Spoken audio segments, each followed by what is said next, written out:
Hace 3 años yo vine aquí sin saber escribir mi nombre en un papel. Yo no era capaz de contar mucho más que 3. Y ahora si no paro llego al 100.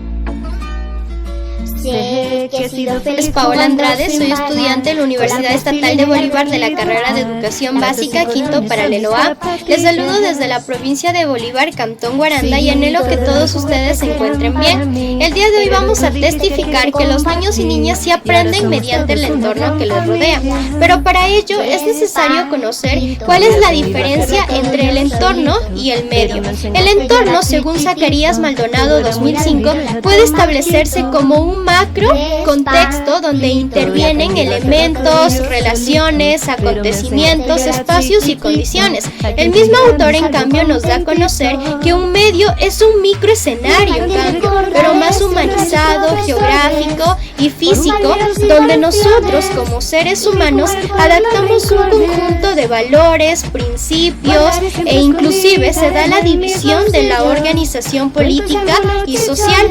Además de esto, se adopta ciertas mentalidades y costumbres que posteriormente en la vida lo vamos a poner en práctica. Existen varios autores que nos dan a conocer la importancia de estos dos factores dentro de la formación de los niños y las niñas. En primer lugar, podemos ejemplar a María Montessori, quien nos da a conocer la importancia de la cantidad y la cualidad de estímulos que se debe desarrollar en el proceso de enseñanza-aprendizaje para hacer que los niños desarrollen la motivación, la curiosidad, la creatividad, la autoafirmación y la proactividad en sí mismos para que sean capaces de cumplir a corto, mediano o largo plazo objetivos para su vida y para la sociedad. También encontramos a Dewey, quien nos da a conocer que los espacios y los medios deben ser democráticos, coparticipativos y educativos, ya que mediante estos 3 elementos se conlleva un aprendizaje para que el hipocampo se active a largo plazo. Posteriormente también encontramos a Kimi, quien nos da a conocer que no es simplemente necesario observar y describir los objetos que se encuentran en un entorno, sino proponer un cambio o una modificación de conductas, conocimientos, comportamientos, entre otros elementos que conlleven a la modificación de todo el cosmos o el universo en el que nosotros nos encontramos. A de Crowley, quien nos da a conocer el principio por la vida y mediante la vida. Esta concepción nos conlleva a pensar incluso lo que dice Edgar Morin, que debemos no caer en el talón de Aquiles del conocimiento, el error y la ilusión, y debemos aplicar el condicionamiento humano.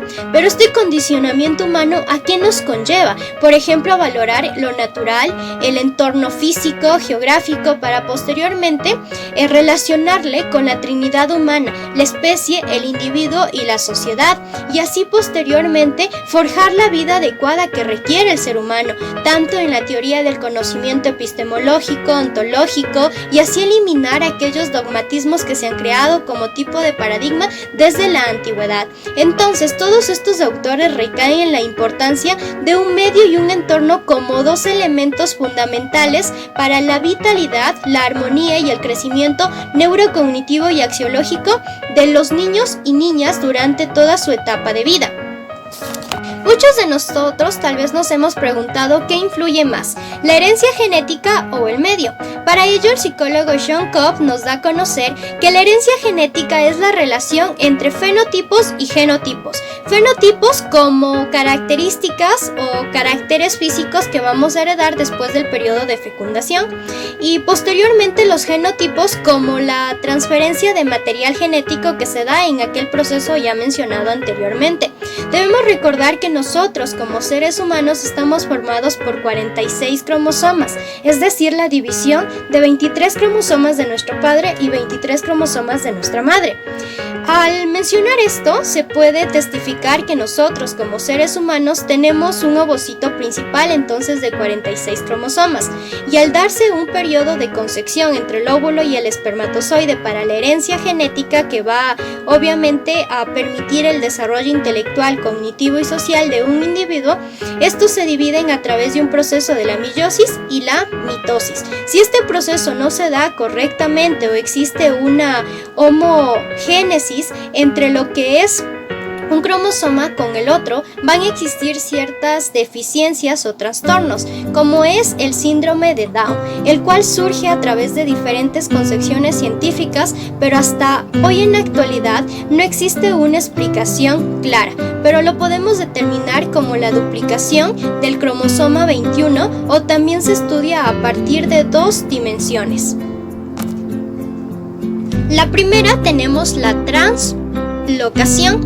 Esta se basa en la unión del cromosoma 21 con el 14, lo cual obviamente al darse la unión nuevamente del óvulo con el espermatozoide van a añadir un cromosoma más a nuestra formación, es decir, se van a formar no 46 cromosomas, sino 47, y ahí se va a dar el síndrome de Down. Otra de las explicaciones es el mosaicismo. Este se explica en cambio cuando aquel proceso del cigoto, posteriormente el embrión, no genera una apoptosis o una eliminación de células. Entonces aquí se da de la misma manera la unión de otro cromosoma que es el 21, y ahí se produce el síndrome de Down. Pero todas estas explicaciones se han estudiado de diferente manera y no las podemos determinar con cierta.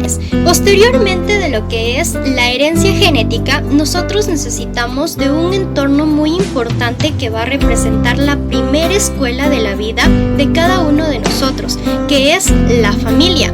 Aquel vínculo donde adquirimos principios, conocimientos, valores y hábitos que obviamente nos van a permitir relacionarnos con las demás personas. Incluso dentro de nuestro vínculo familiar, nosotros vamos a obtener ciertas habilidades, competencias y capacidades.